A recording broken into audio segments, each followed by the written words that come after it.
ಆರೋಗ್ಯ ಸಂಜೀವಿನಿ ವಿಶೇಷ ಕಾರ್ಯಕ್ರಮಕ್ಕೆ ಸ್ವಾಗತ. ನಾನು ಚೈತ್ರ. ಜೀವನ ಒಂದು ಸುಂದರವಾದಂತಹ ಪಯಣ.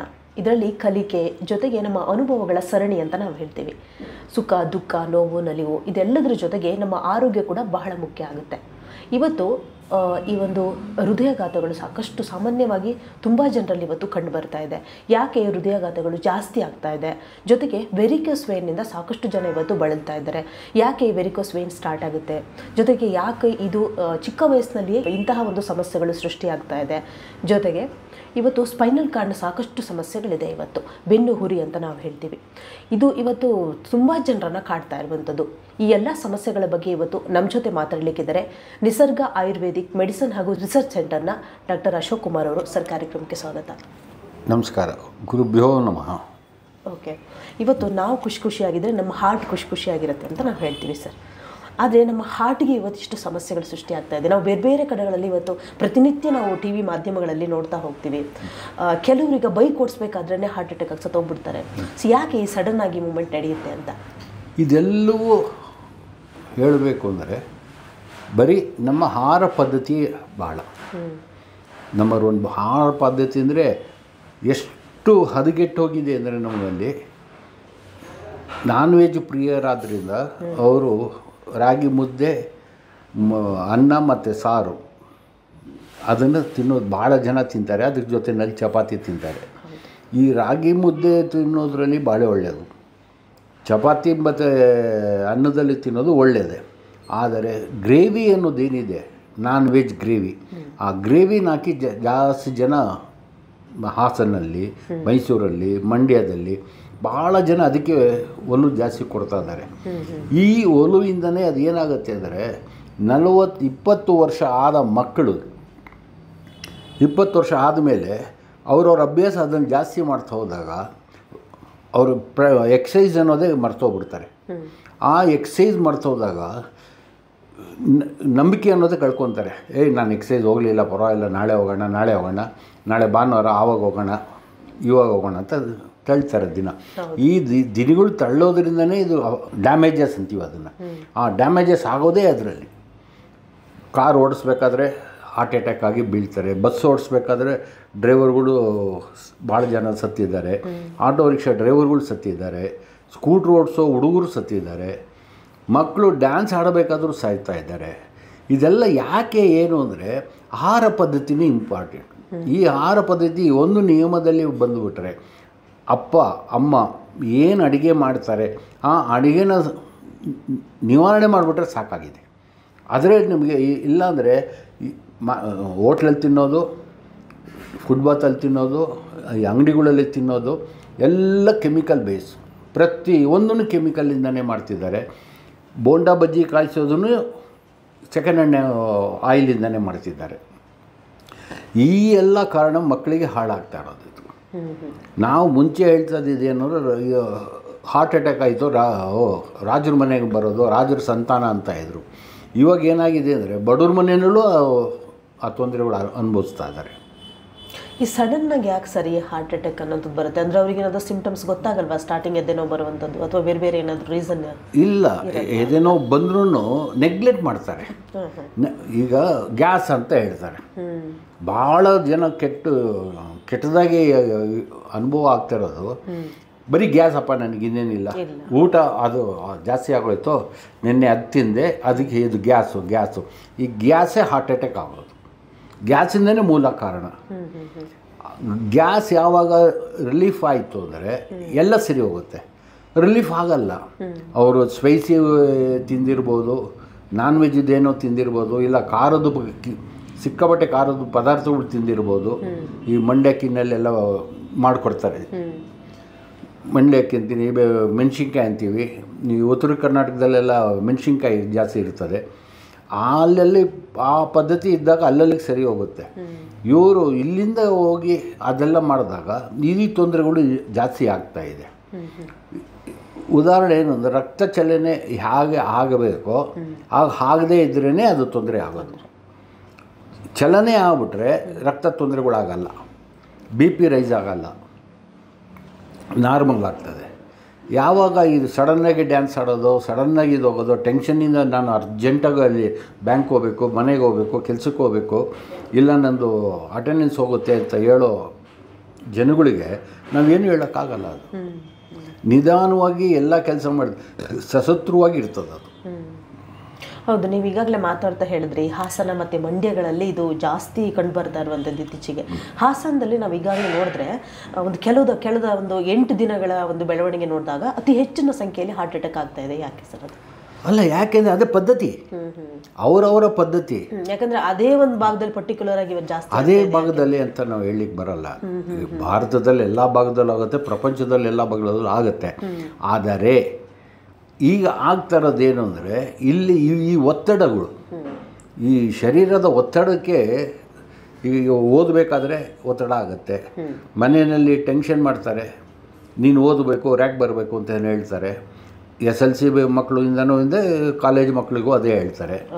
ಈ ಹೇಳಿ ತಲೆಯಲ್ಲಿ ನಾನು ರ್ಯಾಂಕ್ ಬರಬೇಕು, ನಾನು ರ್ಯಾಂಕ್ ಬರಬೇಕು, ಜಾಸ್ತಿ ಓದೋದು, ನಿದ್ದೆ ಕೆಟ್ಟು ಓದೋದು, ಈ ಊಟ ಸರಿಯಾಗಿ ಇಲ್ಲದೆ ಇರೋದು.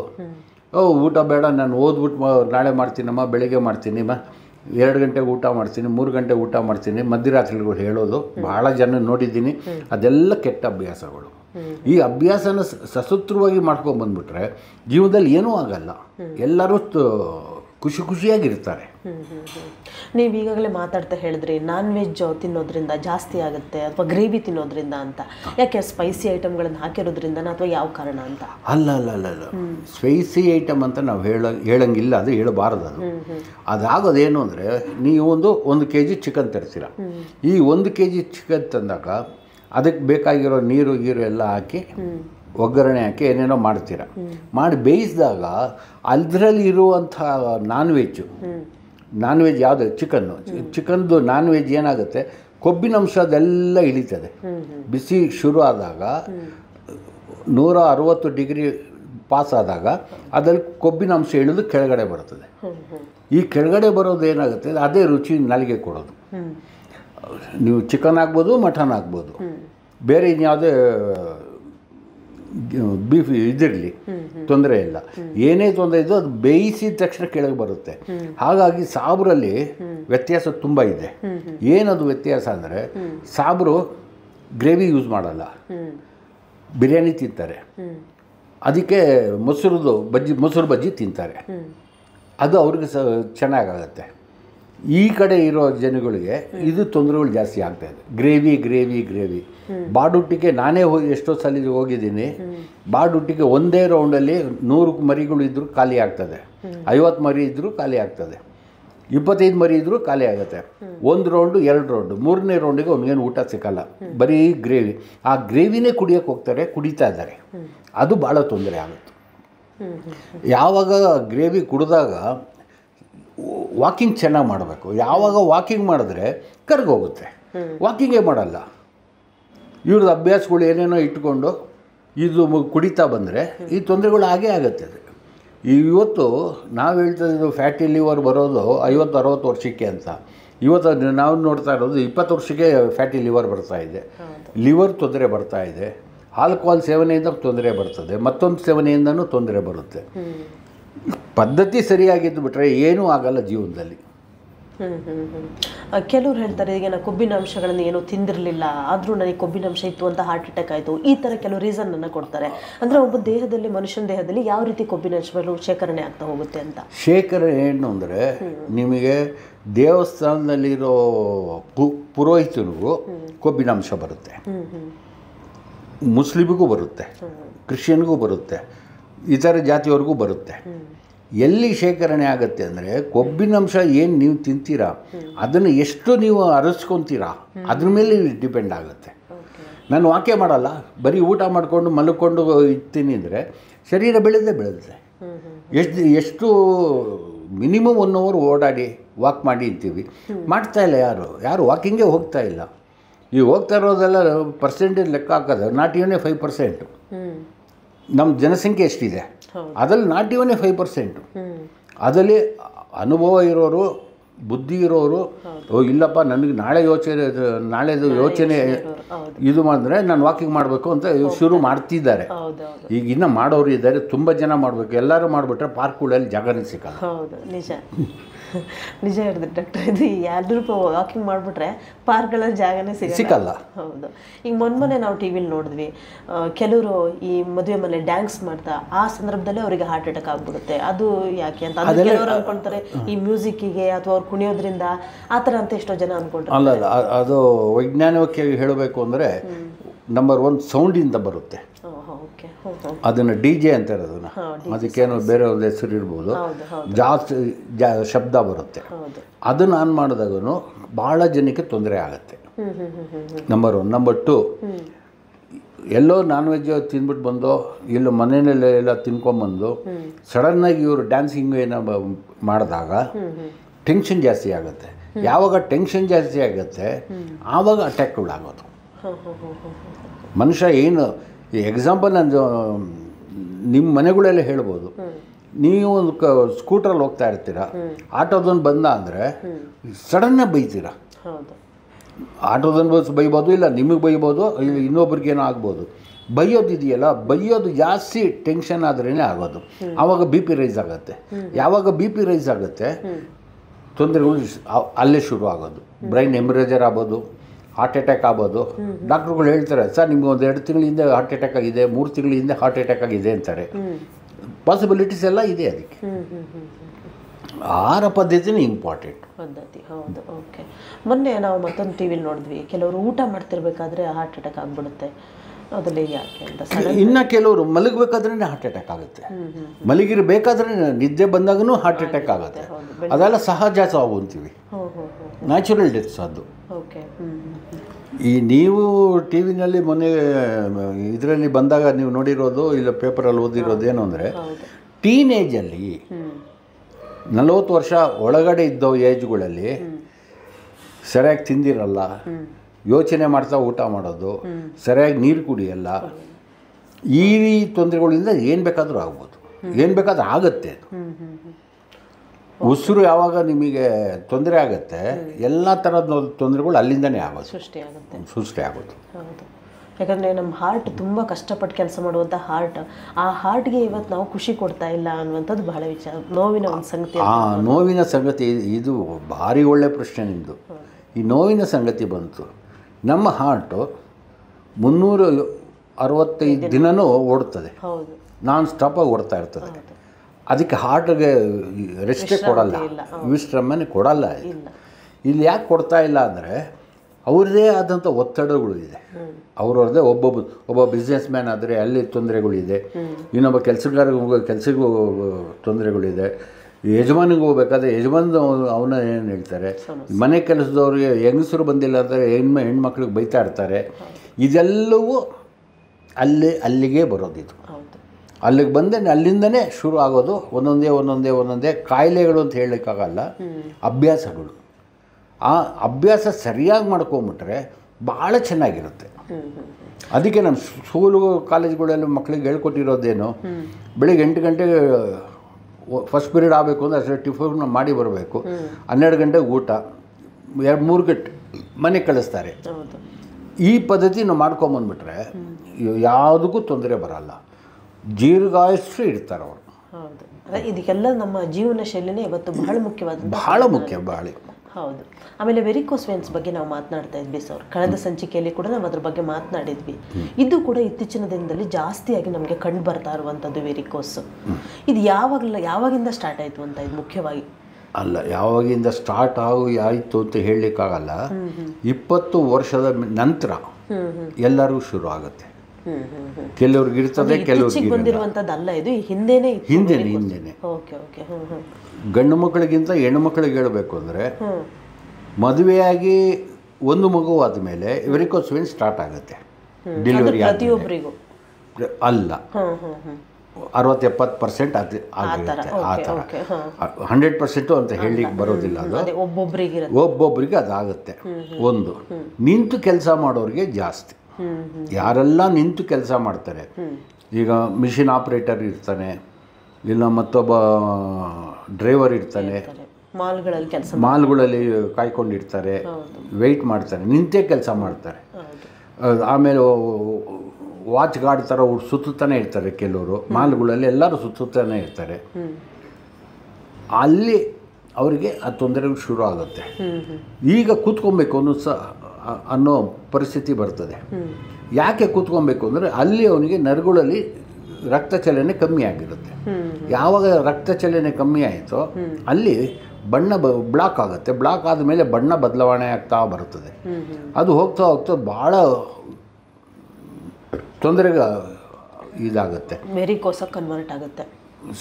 ವೆರಿಕೋಸ್ ನರಗಳೆಲ್ಲ ಡ್ಯಾಮೇಜ್ ಆಗಿ ಇದೇ ರೆಕ್ಟಿಫಿಕೇಷನ್ನೇ ಮಾಡೋಕ್ಕಾಗಲ್ಲ, ಅಷ್ಟು ತೊಂದರೆಗಳು ಬರ್ತದೆ. ಆಮೇಲೆ ಕಾಲು ಇಡೋದಕ್ಕಾಗಲ್ಲ, ಪಾದನ್ನು ಎತ್ತಿ ಇಡೋದಕ್ಕಾಗಲ್ಲ, ಯಾರು ಸ್ನಾನ ಮಾಡೋಕ್ಕಾಗಲ್ಲ. ಈ ತೊಂದರೆಗಳೆಲ್ಲ ಇದೆ.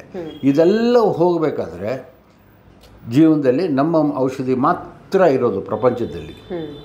ಇಡೀ ಪ್ರಪಂಚದಲ್ಲಿ ವೆರಿಕೋಸ್ ವೈನ್, ನಮ್ಮ ಹಾರ್ಟ್ ಕೇರು ಮತ್ತು ಸ್ಪೈನಲ್ ಕಾರ್ಡ್, ಈ ಮೂರಕ್ಕೆ ಒಂದೇ ಔಷಧಿನಲ್ಲಿ ಸೈಡ್ ಎಫೆಕ್ಟ್ ಇಲ್ದಿರ ಆಗ್ತಾ ಇರೋದು ಪ್ರಪಂಚದಲ್ಲಿ. ಇದೊಂದೇ ಔಷಧಿ ಕಳೆದ 40 ವರ್ಷದಿಂದ ನಾನು ಕೊಡ್ತಾ ಇದ್ದೀನಿ. ಈಗಾಗಲೇ ಹೇಳ್ತಾ ಇದ್ರೆ ಡಾಕ್ಟರ್, ನೀವು ಒಂದು 50-60% ಮಹಿಳೆಯರಿಗೆ ಒಂದು ಮಗು ಆದ ತಕ್ಷಣ ಈ ವೆರಿಕೋಸ್ ವೇನ್ ಸ್ಟಾರ್ಟ್ ಆಗುತ್ತೆ ಅಂತ. ಅಂದರೆ ಆವಾಗ ನಮ್ಮ ಬಾಡಿನಲ್ಲಿ ಏನು ವ್ಯತ್ಯಾಸಗಳಾಗುತ್ತೆ ಅಂತ? ಏನೂ ಆಗಲ್ಲ. ಡೆಲಿವರಿ ಆದಾಗ ಏನು ತೊಂದರೆಗಳು ಬರಲ್ಲ. ಆಯ್ತಲ್ಲ, ಡಾಕ್ಟ್ರು ಟ್ರೀಟ್ಮೆಂಟ್ ಏನು ಮಾಡ್ತಾರೋ ಅದೆಲ್ಲ ಮಾಡಿ ಒಂದು ವಾರ 10 ದಿನ ಆದಮೇಲೆ ಇದಾಗುತ್ತೆ. ಅದೇನು ಆಗಲ್ಲ. ನಡೀತಾ ನಡೀತಾ ನಡೀತಾ ನಡೀತಾ ಜಾಸ್ತಿ ಆದಷ್ಟು ತೊಂದರೆಗಳು ಜಾಸ್ತಿ ಆಗುತ್ತೆ. ಎಷ್ಟು ಬೇಕೋ ಅಷ್ಟು ನಡೆದ್ರೆ ಒಳ್ಳೆಯದು. ಅಂದರೆ ವಾಕಿಂಗ್ ಜಾಸ್ತಿ ಮಾಡ್ತಾರಂತ? 1 ಅವರ್ ವಾಕಿಂಗ್ ಮಾಡಿ, ಅರ್ಧ ಗಂಟೆ ಮಾಡಿ ಅಂತೀವಿ ನಾವು. ಯಾಕಂದರೆ ಈ 1 ಅವರು ಅರ್ಧ ಅವರ್ ಮಾಡಿಬಿಟ್ರೆ ಸಾಕು. ಕೆಲವರು ಬೆಳಿಗ್ಗೆ ವಾಕಿಂಗ್ ಮಾಡ್ತಾರೆ, ಕೆಲವರು ರಾತ್ರಿ ಮಾಡ್ತಾರೆ. ರಾತ್ರಿ ವಾಕಿಂಗ್ ಒಳ್ಳೆಯದಲ್ಲ. ಜೀರ್ಣಶಕ್ತಿ ಸರಿ ಆಗಬೇಕಾದ್ರೆ ಸಂಜೆ ವಾಕಿಂಗ್ ಒಳ್ಳೆಯದು. ಊಟ ಆದಮೇಲೆ ಕೆಲವರು ವಾಕ್ ಮಾಡ್ಕೊಂಬರ್ತಾರೆ, ಜೀರ್ಣ ಆಗುತ್ತೆ ಅಂತ. ಅದೊಂದೇ ಕಾರಣಕ್ಕೆ ನೀನು ಅಲ್ಲ, ಬೆಳಗಿನ ಜಾವ ವಾಕಿಂಗ್ ಮಾಡಿದ್ರೇ ವಾಕಿಂಗು. ಆಮೇಲೆ ಭಾಳ ಜನ ಹೋಗ್ತಾ ಇರೋದೇನು ಅಂದರೆ, ನಾನು ಯೋಗ ಮಾಡ್ತೀನಿ ಅಂತಾರೆ. ಯೋಗ ಮಾಡಬೇಕು, ಕರೆಕ್ಟು. ಯಾವಾಗ ಮಾಡಬೇಕು, ಎಲ್ಲಿ ಮಾಡಬೇಕು? ಯೋಗ ಮಾಡಬೇಕಾದ್ರೆ ವಾಕಿಂಗ್ ಉಂಡು ಬಂದು ಯೋಗ ಮಾಡಿದ್ರೆ ಇನ್ನೂ ಅನುಕೂಲ ಜಾಸ್ತಿ ಅವ್ರಿಗೆ, ತುಂಬ ಅನುಕೂಲ ಆದದ್ದು. ಓಕೆ, ನೀವು ಹೇಳಿದ್ರಿ ಇದು ಮಾಲಲ್ಲಿ ನಿಂತಿರೋರಿಗಾಗಿರ್ಬೋದು ಅಥವಾ ಕುತ್ಕೊಂಡೇ ಇದ್ದಾಗ ಇಂಥ ಸಮಸ್ಯೆ, ಐ ಟಿ ಬಿ ಟಿ ಆಗಿರ್ಬೋದು, ಕುತ್ಕೊಂಡೇ ಇದ್ದಾಗ ಇಂಥ ಸಮಸ್ಯೆ ಸೃಷ್ಟಿ ಆಗುತ್ತೆ, ಕಾಲಲ್ಲಿ ವೆರಿಕೋಸ್ ಬರುತ್ತೆ ಅಂತ. ಕಾಲಲ್ಲಿ ಏನು ವ್ಯತ್ಯಾಸ ಆಗುತ್ತೆ? ಬ್ಲಡ್ ಸರ್ಕ್ಯುಲೇಷನ್ ಕಮ್ಮಿ ಆಗ್ತದೆ. ಸೊಂಟದ ಕೆಳಗಡೆ, ಗಂಡಾಗಲಿ ಹೆಣ್ಣಾಗಲಿ, ಸೊಂಟದ ಕೆಳಗಡೆ ಭಾಗದಿಂದ ವೆರಿಕೋಸು 100% ಸರ್ಕ್ಯುಲೇಷನ್ ಆಗಲ್ಲ ಸರ್ಟನ್ ಏಜ್ ಆದಮೇಲೆ. ಆ ಏಜ್ ಆದಮೇಲೆ ಒಂದೊಂದೇ ಶುರು ಆಗೋದು. ತೊಡೆನಲ್ಲಿ ಬರುತ್ತೆ, ಇಲ್ಲ ಕಾಲಲ್ಲಿ ಬರುತ್ತೆ, ಇಮ್ಮಡಿನಲ್ಲಿ ಬರುತ್ತೆ, ಮಂಡಿನಲ್ಲಿ ಬರುತ್ತೆ, ಕಾಲುಗಳಲ್ಲಿ ಬರುತ್ತೆ, ಬೆರಳಲ್ಲಿ ಬರುತ್ತೆ, ಎಲ್ಲ ಕಡೆ ಎಲ್ಲಿ ಬೇಕಾದರೂ ಬರ್ಬೋದು. ಇದನ್ನು ಆ್ಯಕ್ಟಿವ್ ಮಾಡಿಕೊಂಡು ಎಕ್ಸಸೈಸ್ ಮಾಡ್ಕೊಂಡು ಇದ್ದುಬಿಟ್ರೆ ಏನೂ ಬರಲ್ಲ. ಎಕ್ಸಸೈಸಲ್ಲಿ ಕಮ್ಮಿ ಮಾಡ್ತಾ ಬಂದರೆ ಜಾಸ್ತಿ ಆಗ್ತಾ ಹೋಗುತ್ತೆ. ಕೆಲವರಿಗೆ ವೆರಿಕೋಸ್ ವೇನ್ಸ್ ಜಾಸ್ತಿ ಆಗಿಬಿಟ್ಟು ಬ್ಲಡ್ ಹರ್ಕೊಂಡು ಹೋಗುವಂತಹ ಸಂದರ್ಭ ಕೂಡ ಬರುತ್ತೆ ಅಂತ ಹೇಳ್ತಾರೆ. ಹೌದು. ತನ್ನಕ್ಕೆ ತಾನೇ ಬ್ಲಾಕ್ ಆಗಿ ಅಲ್ಲಿ ಜಾಗ ಇಲ್ದಿರ ಅದು ಹೊಡಿತದೆ. ಅದು ಹೊಡೆದಾಗ ಅಲ್ಲೇನಾಗುತ್ತೆ, ಬ್ಲಡ್ ಫ್ಲೋ ಆಗುತ್ತೆ. ಬ್ಲಡ್ ಫ್ಲೋ ಆದಾಗ ಅವ್ರಿಗೆ ಗೊತ್ತೇ ಆಗಲ್ಲ ಮನುಷ್ಯನಿಗೆ. ನಮ್ನೆಸ್ ಅನ್ನೋದು ಹೋಗ್ಬಿಡ್ತದೆ. ನಮ್ನೆಸ್ ಅನ್ನೋದು ಹೋದಾಗ ಅವನಿಗೆ ಎಷ್ಟು ಹೋಯ್ತು ಬ್ಲಡ್ಡು, ಎಲ್ಲಿಂದ ಹೋಯ್ತು ಅಂತ ಅವ್ನಿಗೆ ಗೊತ್ತಾಗಲ್ಲ. ಯಾರಾದರೂ ನೋಡಿ ಮಾಡಿ ಇದು ಮಾಡಿದ್ರೆ ಮಾತ್ರ ಗೊತ್ತಾಗುತ್ತೆ. ಮತ್ತೆ ಆಗೋದೇ ಇಲ್ಲ. ಈಗ ನೀವೇನಾದರೂ ಒಂದು ತರಕಾರಿನಲ್ಲಿ ಚಾಕು ಕುಯ್ದರೆ ರಕ್ತ ಬರುತ್ತೆ, ಅಯ್ಯೋ ಅಂತೀರ. ಅದೇ ರೀತಿ ಅದು ಅಲ್ಲಿ ಬರಬೇಕಾದ್ರೆ ಅದು ನರ ಹೊಡಿಬೇಕದು. ನರ ಹೊಡೆದಾಗ ಅಲ್ಲಿ ಶುರು ಆಗುತ್ತೆ. ಅದು ನಮಗೆ ಯಾವುದೇ ರೀತಿ ಗೊತ್ತಾಗಲ್ಲ. ಯಾಕಂದರೆ ಅಲ್ಲಿ ನಮ್ಮನೆ ಸುತ್ತ ಡೆಡ್ ಆಗಿಬಿಟ್ಟಿರ್ತದೆ, ಬ್ಲಡ್ ಸರ್ಕ್ಯುಲೇಷನ್ ಪಾಸ್ ಆಗಲ್ಲ. ಆವಾಗ ಅದಾಗೋದು. ಈ ವೆರಿಕೋಸ್ ವೇನ್ಸ್ ನೀವು ಜಾಸ್ತಿಯಾಗಿ ಇತ್ತೀಚಿನ ದಿನಗಳಲ್ಲಿ ಕಂಡು ಬರ್ತಾ ಇದೆ ಅನ್ನೋದ್ರ ಬಗ್ಗೆ ಹೇಳಿದ್ರೆ, ಆಹಾರ ಪದ್ಧತಿಗೂ ಇದಕ್ಕೂ ಏನಾದರೂ ಸಂಬಂಧ ಇದೆಯಾ? ಏನಮ್ಮ, ಇದರಲ್ಲಿ ಎಕ್ಸಾಂಪಲ್ ಏನು ಹೇಳಬೇಕು ಅಂದರೆ, ನಿಮಗೆ ನಿಮ್ಮ ತಾಯಿ, ನಾನು ಎಕ್ಸಾಂಪಲ್ ನಿಮ್ಮ ತಾಯಿದೇ ಕೊಡ್ತೀನಿ. ಎಲ್ಲಿ ಅವರವರು ಯಾವುದೋ ಪಟ್ಟಣದಿಂದ ಬಂದವರು, ಸಿಟಿಯಿಂದ ಬಂದವರು, ಇಲ್ಲ ಯಾವುದೋ ಹಳ್ಳಿಯಿಂದ ಬಂದವರಿಗೆ ಅಲ್ಲಿ ಟ್ರಾನ್ಸ್ಪೋರ್ಟೇಷನ್ ಇರಲಿಲ್ಲ ಅಲ್ವಾ? ಯಾವುದೋ ಗಂಟೆಯಲ್ಲಿ ಬಸ್ ಬರೋದು, ಯಾವುದೋ ಗಂಟೆಯಲ್ಲಿ ರೈಲ್ ಬರೋದು, ಅಲ್ಲಿಗೂ ಓಡೋಗ್ಬಿಟ್ಟು ಗಾಡಿನಲ್ಲೋ ಇನ್ನೊಂದರಲ್ಲೋ ನಡ್ಕೊಂಡು ಹೋಗಿ ಮಾಡಬೇಕಾಗಿತ್ತು. ಹೌದು. ಆವಾಗ ಏನೂ ತೊಂದರೆ ಇರಲಿಲ್ಲ. ಈಗ ಭಾಳ ಇದಾಗ್ಬಿಟ್ಟಿದೆ. ಮನೆಗೆ ಹಾಲು ಬೇಕು ಅಂದರೆ ಹೋಗಿ ಸ್ಕೂಟರಲ್ಲಿ ಹೋಗಿ ತೊಗೊಬರೋ ಸ್ಟೇಜಿಗೆ ಬಂದುಬಿಟ್ಟಿದ್ದಾರೆ ಎಲ್ಲರೂ. ಹೌದು ಹೌದು. ಅವರು ಇವರು ಅಂತಲ್ಲ, ನಡೀತಾ ಇಲ್ಲ ಜನ. ನಡೀತಾ ಇಲ್ಲ. ಮೊಬೈಲ್ ಬಂದ ಮೇಲಂತೂ ಇನ್ನೂ ಹಾಳಾಗೋಗಿದೆ. ಹೌದು. ಇನ್ನೂ ಹಾಳಾಗೋಗಿದೆ. ಏನೇ ಬೇಕೋ ನಿಮಗೆ ಮೊಬೈಲಲ್ಲಿ ಬರ್ತದೆ. ಹೌದು. ಅಟ್ಲೀಸ್ಟ್ ಮಾಲ್ಗಾದರೂ ಹೋಗ್ಬಿಟ್ಟು ವಾಕಿಂಗ್ ಹೋಗಿ ಪಾರ್ಕಿಂಗ್ ಎಲ್ಲೋ ಬಿಟ್ಟು ಪಾರ್ಕಿಂಗ್ ಹೋಗಿ ಅಲ್ಲೆಲ್ಲ ಮಾತಾಡ್ಕೊಂಡು ಬರ್ಬೋದಿತ್ತು. ಅದು ಈಗ ಮೊಬೈಲಲ್ಲಿ ಆಪ್ರೇಟ್ ಮಾಡ್ತಾ ಇದ್ದಾರೆ, ಇಲ್ಲೇ ತೊಗೊಂಬರ್ತಿದ್ದಾರೆ. ಇದು ಎಷ್ಟು ಮಟ್ಟಿಗೆ ಒಳ್ಳೇದಿದು? ಒಳ್ಳೆಯದಲ್ಲ ಇದು, ಜೀವನಕ್ಕೆ ಒಳ್ಳೆಯದಲ್ಲ ಇದು. ಹಾಗಾಗಿ ಜನ ನಾವೆಲ್ಲ ನಮ್ಮ ವಯಸ್ಸಿದ್ದಾಗ ಇನ್ನೊಂದು 10 ವರ್ಷ ಬದುಕ್ಬೋದು ಅಂತೀವಿ. ಈಗಿನ ಜನ್ರೇಷನ್ ಬಂದು ಇನ್ನು 40 ವರ್ಷಕ್ಕೆ ಸಾಯ್ತಾ ಇದ್ದಾರೆ, 30 ವರ್ಷಕ್ಕೂ ಸಾಯ್ತಾ ಇದ್ದಾರೆ. ಪುನೀತ್ ರಾಜ್ಕುಮಾರ್ ಹೋದಂಗೆ ಅವರು ಹೊರಟೋಗ್ತಾ ಇದ್ದಾರೆ. ಎಲ್ಲ ಏನು ಅವ್ರಿಗೆ ಹಣ ಇದೆ, ಎಲ್ಲ ಇದೆ. ಅವ್ರಿಗೆ ಇದ್ದಿದ್ದೇನು, ಒಂದು ಸಿಕ್ಕಾಪಟ್ಟೆ ಎಕ್ಸಸೈಸ್ ಮಾಡ್ತಾರೆ, ನಾನ್ ವೆಜ್ ತಿಂತಾ ಇದ್ದಿದ್ದು. ಎಕ್ಸಸೈಸ್ ಮಾಡು, ನಾನ್ ವೆಜ್ ತಿನ್ನು, ಸಿನಿಮಾ ಶೂಟಿಂಗ್ ಹೋಗು. ವಾಕಿಂಗೇ ಹೋಗ್ತಾ ಇರಲಿಲ್ಲ ಅವರೆಲ್ಲ. ಬರೀ ಜಿಮ್ಗೆ ಹೋಗಿ ಇದು ಮಾಡೋದು. ಜಿಮ್ಗೆ ಹೋಗ್ಬೇಡಿ ಅಂತೀನಿ ನಾನು. ಜಿಮ್ಗೆ ಹೋದ್ರೂ ತೊಂದರೆ ಜಾಸ್ತಿ. ಜಿಮ್ಗೆ ಹೋಗ್ಬಿಡಿ, ಬೇಕಾದ್ರೆ ಗರಡಿ ಇದ್ದರೆ ಗರಡಿಗೆ ಹೋಗಿ, ಅದು ಇನ್ನೂ ಒಳ್ಳೆಯದು. ಗರಡಿನಲ್ಲಿ ಈ ಎಕ್ವಿಪ್ಮೆಂಟ್ ಇಲ್ಲ. ಅದರಲ್ಲಿ ಕೈ ತಿರುಗಿಸೋದು, ಕಾಲು ತಿರುಗಿಸೋದು, ಭಾರ ಎತ್ತೋದೆಲ್ಲ ಅದರಲ್ಲಿ ಇತ್ತು ಅಷ್ಟೇ. ಇದರಲ್ಲೇ ಯಾವುದೂ ಅಭ್ಯಾಸಗಳಿಲ್ಲ. ಈ ಅಭ್ಯಾಸಗಳು ನಿಮಗೆ ಕೇಳಿದ್ದು ನರ ಕಾಲು ಸ್ಕ್ರಚ್ ಮಾಡೋದಕ್ಕೆ ಅದು ಮಾಡ್ತಾರೆ, ಇದಕ್ಕೊಂದು ಮಾಡ್ತಾರೆ, ಕಿಟಕಿಗೊಂದು ಹಾಕ್ಕೊಳ್ತಾರೆ, ಇನ್ನೊಂದು ಸೊಂಟಕ್ಕೊಂದು ಹಾಕ್ಕೊಳ್ತಾರೆ. ಇದೆಲ್ಲ ತೊಂದರೆ ಬರೋವಂಥದ್ದು. ಓಕೆ, ಹೃದಯದ ಬಗ್ಗೆ ಈಗ ಹೇಳಿದ್ರಿ ಡಾಕ್ಟರ್. ಹೃದಯಕ್ಕೆ ಯಾವ ರೀತಿ ಆಯುರ್ವೇದಿಕ್ ಚಿಕಿತ್ಸೆ ನಿಮ್ಮ ಹತ್ರ ಇದೆ, ಜೊತೆಗೆ ಯಾಕೆ ಇಂಥವೆಲ್ಲ ಜಾಸ್ತಿ ಕಂಡು ಬರ್ತಾ ಇದೆ ಅಂತ. ಇನ್ನೊಂದು ಬಹಳ ಮುಖ್ಯವಾಗಿ ಸ್ಪೈನಲ್ ಕಾರ್ಡ್ ನಾವು ನೋಡ್ತೀವಿ. ಎಷ್ಟೋ ಜನ ಇವತ್ತು ಬೆನ್ನು ನೋವಿನಿಂದ ಬಳಲ್ತಾ ಇರುವಂಥದ್ದು, ಬೇರೆ ಬೇರೆ ಸಮಸ್ಯೆಗಳೆಲ್ಲ ಸೃಷ್ಟಿಯಾಗ್ತಾ ಇದೆ.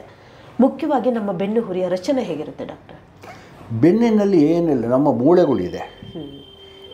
ಸ್ಪೈನಲ್ ಕಾರ್ಡಲ್ಲಿ ಇರುವಂಥ ಒಂದು ಮೂಳೆ.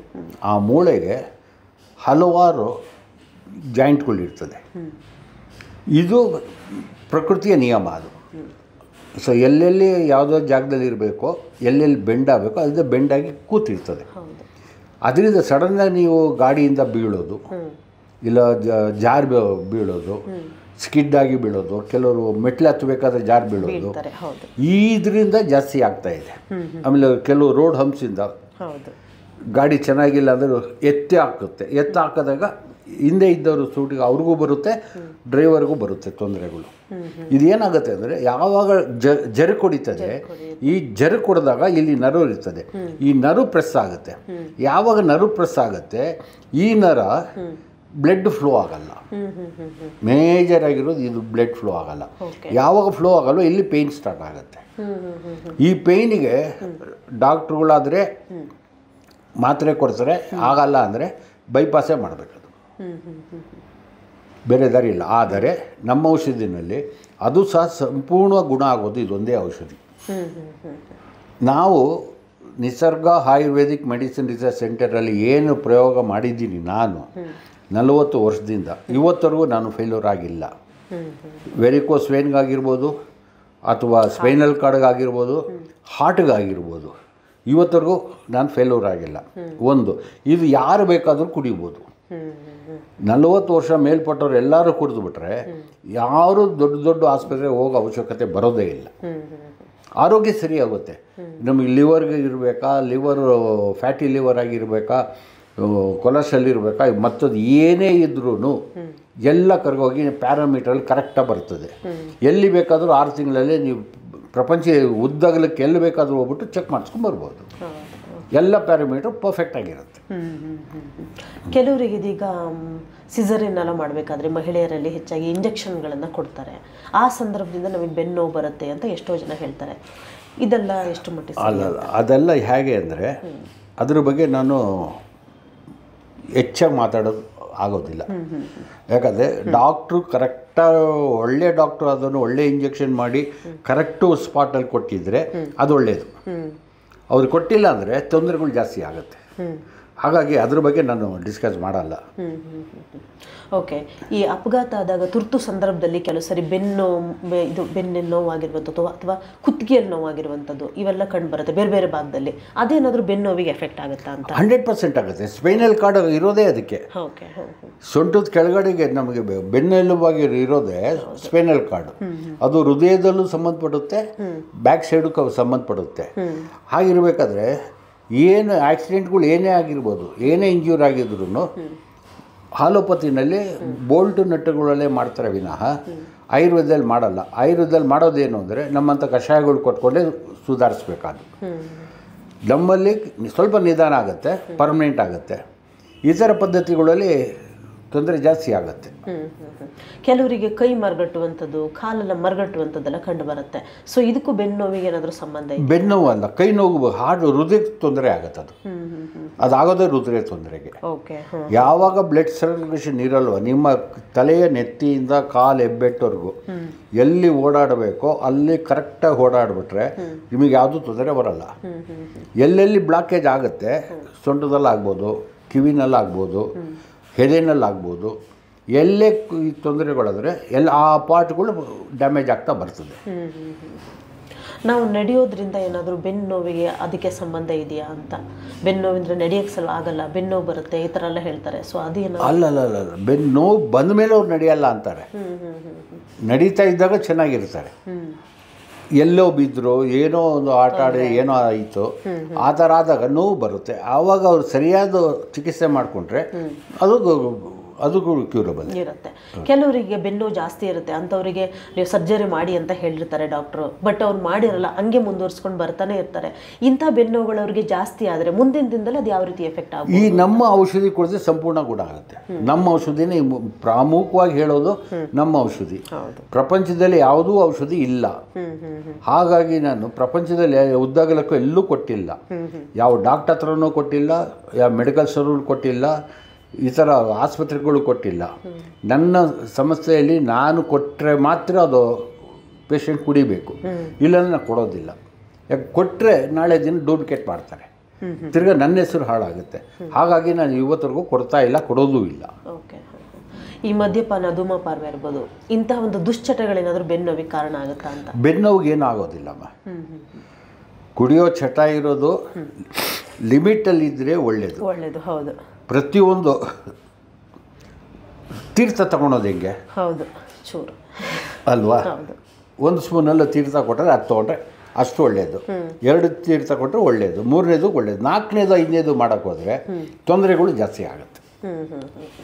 ಈ ಬೆನ್ನು ಹುರಿಯ ಗಾಯಗಳು ದೇಹದ ಇತರೆ ಭಾಗಗಳಿಗೆ ಏನಾದರೂ ಎಫೆಕ್ಟ್ ಕೊಡುತ್ತಾ ಅಂತ? ಇದಕ್ಕೆ ಅದು ರಕ್ತ ಸಂಬಂಧಪಟ್ಟಿದ್ದು, ರಕ್ತ ಚಲನೆ ಸಂಬಂಧಪಟ್ಟಿದ್ದು. ಓಕೆ. ನಿಮ್ಮ ಒಂದು ಚಿಕಿತ್ಸೆಗಳು ಯಾವ ರೀತಿ ಇದೆ ಡಾಕ್ಟರ್? ನಮ್ಮ ಇಡೀ ಮನುಷ್ಯನ ಶರೀರವನ್ನು ತಲೆಯ ನೆತ್ತಿಯಿಂದ ಕಾಲವರೆಗೂ ಇಡೀ ಅಂಗಾಂಗಗಳನ್ನು ಕ್ಯೂರ್ ಮಾಡಿ ಮಾಡಿ ಮಾಡಿ ಮಾಡಿ ಪರ್ಫೆಕ್ಟಾಗಿ ಮಾಡಿ ತೊಗೊಂಬರುತ್ತೆ. ಯಾವುದೂ ಸೈಡ್ ಎಫೆಕ್ಟ್ ಇಲ್ದಿರ. ಎಂಥ ಹಸಿ ಮುದುಕರಿಗೂ ಕೊಡ್ಬೋದು, ವಯಸ್ಸಾದ್ರಿಗೂ ಕೊಡ್ಬೋದು, ಮಧ್ಯವಯಪ್ರಾಯದವ್ರಿಗೂ ಕೊಡ್ಬೋದು. ಎಲ್ಲರೂ ಕುಡಿದ್ಬಿಟ್ರೆ ಹೃದಯ ತೊಂದರೆ ಬರೋದೇ ಇಲ್ಲ. ಇತ್ತೀಚಿನ ದಿನಗಳಲ್ಲಿ ನಾವು ನೋಡ್ತೀವಿ ಚಿಕ್ಕ ಮಕ್ಕಳ ಇವತ್ತು ಬೆನ್ನು ನೋವು ಅಂತ ಹೇಳ್ತಾ ಇರ್ತಾರೆ. ಇದಕ್ಕೆಲ್ಲ ಮುಖ್ಯವಾದ ರೀಸನ್ ಏನಿರ್ಬೋದು? ಅದೆಲ್ಲ ಊಟದ ಪದ್ಧತಿ, ಆಹಾರ ಪದ್ಧತಿ, ಮತ್ತು ಅವ್ರು ಎಕ್ಸಸೈಸ್ ಇಲ್ದಿರೋದು. ಸ್ಕೂಲು ಕಾಲೇಜುಗಳಲ್ಲಿ ನೀವು ನೋಡಿದಾಗ ಇಷ್ಟಿಷ್ಟು ಬ್ಯಾಗ್ ಎತ್ಕೊಂಡು ಹೋಗ್ತಾರೆ. ಅದು ಬೇಕಾಗಿಲ್ಲ. ಅದು ಲಿಮಿಟೆಡ್ ಬ್ಯಾಗ್ ತೊಗೊಂಡೋದ್ರೆ ಸಾಕು. 5 kg 10 kg 15 kg ತೊಗೊಂಡೋದ್ರೆ ಬೆನ್ನು ಶುರು ಆಗದಿರಿ ಇನ್ನೇನಾಗುತ್ತೆ? ನಾವು ಮುಂದಿನ ದಿನಗಳು ಅದೇ ಬರೋದು ಎಲ್ಲರಿಗೂ. ಓಕೆ. ಇದನ್ನು ತಡೆಗಟ್ಟಬೇಕಂದ್ರೆ ಏನು ಮಾಡಬೇಕು ಯುವ ಜನತೆ ಇವತ್ತು? ಯುವ ಜನತೆ ಏನು ಮಾಡಬೇಕು ಅಂದರೆ ಬೆಳಿಗ್ಗೆ ಎದ್ದು ವಾಕಿಂಗ್ ಮಾಡಬೇಕು. ಆಮೇಲೆ ಲೈಟ್ ಎಕ್ಸಸೈಸ್ ಮಾಡಬೇಕು. ಸ್ಕೂಲ್ ಮಕ್ಕಳಿಗೆ ಹೇಳ್ಕೊಡ್ತಾರಲ್ಲ, 5 ವರ್ಷ 6 ವರ್ಷದ ಮಕ್ಕಳಿಗೆ ಹೇಳ್ಕೊಡ್ತಾರಲ್ಲ ಎಕ್ಸಸೈಸು, ಅಷ್ಟೇ ಮಾಡಬೇಕಾಗಿರೋದು. ನನಗೆ ಜಾಸ್ತಿ ಆಗಿದೆ, ನಾನು ಬೆಟ್ಟ ಹತ್ತಬೇಕು, ಗುಡ್ಡ ಇಳಿಬೇಕು, ಇದೆಲ್ಲ ಮಾಡೋಕ್ಕೆ ಹೋದರೆ ತೊಂದರೆಗಳು ಜಾಸ್ತಿ ಆಗುತ್ತೆ. ಆಹಾರ ಪದ್ಧತಿ ಸರಿಯಾಗಿರಬೇಕು. ಏನೇ ತಿಂದರೂ ನೀವು ಒಂದು ತುತ್ತು ಅನ್ನ ಊಟ ಕಮ್ಮಿ ಮಾಡಿ. ನಾನು ಹೇಳ್ತಾರೆ 30 ವರ್ಷ ಮೇಲ್ಪಟ್ಟವ್ರಿಗೆ ಒಂದು ತುತ್ತು ಅನ್ನ ಊಟ ಕಮ್ಮಿ ಮಾಡಿದ್ರೆ ಒಳ್ಳೆಯದಾಗುತ್ತೆ. ಎಲ್ಲ ರೋಗಗಳು ಅದರಲ್ಲೇ ಕಂಟ್ರೋಲ್ ಬಂದ್ಬಿಡ್ತದೆ. ಕೆಲವರು ಈಗ ತುಂಬ ದಪ್ಪ ಆಗಿರ್ತಾರೆ, ಅಂಥವರಿಗೆ ಕೆಲವು ಸಂದರ್ಭದಲ್ಲಿ ಬೆನ್ನು ನೋವು ಕಂಡು ಬರುತ್ತೆ. ಈ ದಪ್ಪ ಫ್ಯಾಟೇ ಅದಕ್ಕೆ ಏನಾದರೂ ಕಾರಣ ಆಗಿರುತ್ತೆ? ಫ್ಯಾಟಿಗೂ ಬೆನ್ನು ನೋವು ಬರೋದಿಲ್ಲ, ಸೊಂಟಕ್ಕೂ ಬೆನ್ನು ನೋವು ಬರುತ್ತೆ. ನಮ್ಮ ಔಷಧಿ ಕುಡಿದ್ರೆ ಸರಿ ಹೋಗುತ್ತೆ. ನಮ್ಮ ಔಷಧಿ ಹೌದು, ನಿಸರ್ಗ ಆಯುರ್ವೇದಿಕ್ನು ನಾನು ಮಾಡಿರೋದು ಹಾರ್ಟ್ ಕೇರ್ ಔಷಧಿ. ಒಂದೇ ಒಂದು ಔಷಧಿ ಇಡೀ ಪ್ರಪಂಚಕ್ಕೆ ಬೇಕಾಗಿರುವಂಥದ್ದು, ಪ್ರತಿಯೊಬ್ಬರು ಕುಡಿಬೇಕಾಗಿರುವಂಥದ್ದು. ಪ್ರತಿದಿನ ಕುಡಿದು ಬಿಟ್ರೆ ನಿಮಗೆ ರೋಗಗಳೇ ನಿವಾರಣೆ ಆಗುತ್ತೆ. ಅದೇ ನಿಮಗೆ ಕಾಯಿಲೆ ಇರಲಿ ಇಲ್ಲದೇ ಇರಲಿ ಪ್ರತಿನಿತ್ಯ ಕುಡಿಬೇಕು ಅಂತ. ಕಾಯಿಲೆ ಇದ್ದವರು ಕುಡಿಲೇಬೇಕು. ಬೈಪಾಸ್ ಸರ್ಜರಿ ಆದವರು ನಮ್ಮ ಔಷಧಿ ಕುಡಿಬೇಕು, ಬೈಪಾಸ್ ಆದವರು ಕುಡಿಬೇಕು, ಆಗದೆ ಇದ್ದವರು ಕುಡಿಬೇಕು. ನಾಳೆ ಆಗುತ್ತೆ ಅನ್ನೋರು ಬೇಕಾಗಿಲ್ಲ, ನಮ್ಮ ಔಷಧಿ ಕುಡಿದ್ರೆ ಗುಣ ಆಗ್ತಾರೆ. ಎಸ್ ಡಾಕ್ಟರ್, ಇದುವರೆಗೆ ಸಾಕಷ್ಟು ವಿಚಾರ ನೀವು ಮಾತಾಡಿದ್ರಿ. ಇವತ್ತು ನಮ್ಮ ಖುಷಿಯಿಂದ ನಾವು ಇರಬೇಕಂದ್ರೆ ನಮ್ಮ ಹೃದಯ ಕೂಡ ಇವತ್ತು ಖುಷಿಯಾಗಿರುತ್ತೆ ಅಂತ ಒಂದು. ಇನ್ನೊಂದು, ನಾವು ಆರೋಗ್ಯವಾಗಿ ನಡೆದಾಡ್ಕೊಂಡು ಖುಷಿಯಾಗಿರಬೇಕು ಅಂತ ಅಂದರೆ ನಮ್ಮ ಕಾಲು ಸರಿ ಇರಬೇಕು. ವೆರಿಕೋಸ್ ವೇನ್ಸಿಂದ ನಾವು ಮುಕ್ತಿ ಹೊಂದಬೇಕಾಗುತ್ತೆ. ಜೊತೆಗೆ ಇನ್ನೊಂದು ನಮ್ಮ ಸ್ಪೈನಲ್ ಕಾರ್ಡ್ ಬಹಳ ಮುಖ್ಯವಾಗಿ ಇವತ್ತು ಎಲ್ಲರಿಗೂ ಕಂಡು ಬರ್ತಿರುವಂಥದ್ದೇ ಅದೇ ಸಮಸ್ಯೆ. ಅದೆಲ್ಲರಿಂದ ಮುಕ್ತಿಯಾಗಿ ಒಂದು ಆರೋಗ್ಯಕರವಾದಂಥ ಜೀವನವನ್ನು ಪ್ರತಿಯೊಬ್ಬರು ಇವತ್ತು ನಡೆಸಬೇಕಾಗುತ್ತೆ ಅನ್ನೋದ್ರ ಬಗ್ಗೆ ಹೇಳಿದ್ರಿ. ಜೊತೆಗೆ ನಿಮ್ಮ ನಿಸರ್ಗ ಆಯುರ್ವೇದಿಕ್ ಮೆಡಿಸಿನ್ ಹಾಗೂ ರಿಸರ್ಚ್ ಸೆಂಟರ್ನಲ್ಲಿ ಇರುವಂತಹ ಔಷಧಿಯನ್ನು ನೀವು ತೆಗೆದುಕೊಂಡ್ರೆ ನಮಗೆ ಇರುವಂತಹ ಕಾಯಿಲೆ ವಾಸಿಯಾಗೋದ್ರ ಜೊತೆಗೆ ಮುಂದೂ ಕೂಡ ಕಾಯಿಲೆ ಬರಲ್ಲ ಅನ್ನೋದನ್ನ ನೀವು ಹೇಳಿದ್ರಿ. ದೃಢಪಡಿಸಬಹುದು. ಎಸ್, ಧನ್ಯವಾದಗಳು ಡಾಕ್ಟರ್. ನಮಸ್ಕಾರ. ಎಸ್ ವೀಕ್ಷಕರು, ಈಗಾಗಲೇ ನೀವು ನೋಡಿದ್ರಲ್ಲ, ನಮ್ಮ ಒಂದು ಹೃದಯ ಆಗಿರ್ಬೋದು, ಜೊತೆಗೆ ಸ್ಪೈನಲ್ ಕಾರ್ಡ್ ಆಗಿರ್ಬೋದು, ಜೊತೆಗೆ ವೆರಿಕೋಸ್ ವೇನ್ಸ್ ಆಗಿರ್ಬೋದು, ಇದ್ರ ಮೂರರ ಬಗ್ಗೆ ಇವತ್ತು ಡಾಕ್ಟರ್ ಅಶೋಕ್ ಕುಮಾರ್ ಅವರು ನಿಮಗೆ ಸಾಕಷ್ಟು ವಿಚಾರವನ್ನು ಇವತ್ತು ತಿಳಿಸ್ಕೊಟ್ಟಿದ್ದಾರೆ. ಜೊತೆಗೆ ನೀವು ಈ ಥರ ಒಂದು ಸಮಸ್ಯೆಗಳಿಂದ ಬಳಲ್ತಾ ಇದ್ದರೆ, ಇದ್ಯಾವುದು ಬಳಲ್ತಾ ಇಲ್ಲ, ನಾವು ಆರೋಗ್ಯವಾಗಿ ಇದ್ದೀವಿ ಅಂದರೆ ಇನ್ನು ಮುಂದೆನೂ ಕೂಡ ನೀವು ತುಂಬ ಚೆನ್ನಾಗಿರಬೇಕು ಅಂತ ಅಂದರೆ ನೀವು ಕೂಡ ಈ ಒಂದು ಔಷಧಿಯನ್ನು ತೆಗೆದುಕೊಳ್ಬೋದು. ಹಾಗೆ ನೀವು ಡಾಕ್ಟರನ್ನು ಕಾಂಟ್ಯಾಕ್ಟ್ ಮಾಡ್ಬೋದು. ಜೊತೆಗೆ ನಿಮಗೆ ಸ್ಕ್ರೀನ್ನಲ್ಲಿ ಬರ್ತಿರುವಂತಹ ನಂಬರ್ಗೆ ಕರೆ ಮಾಡಿ ಔಷಧಿಯನ್ನು ಕೂಡ ನೀವು ತೆಗೆದುಕೊಳ್ಬೋದು. ಹಾಗೆ ಮುಂದಿನ ಸಂಚಿಕೆಯಲ್ಲಿ ಇನ್ನಷ್ಟು ವಿಚಾರಗಳನ್ನು ಡಾಕ್ಟರ್ ಅಶೋಕ್ ಕುಮಾರ್ ಅವರು ನಿಮಗೆ ತಿಳಿಸ್ಕೊಡ್ತಾರೆ. ಧನ್ಯವಾದಗಳು.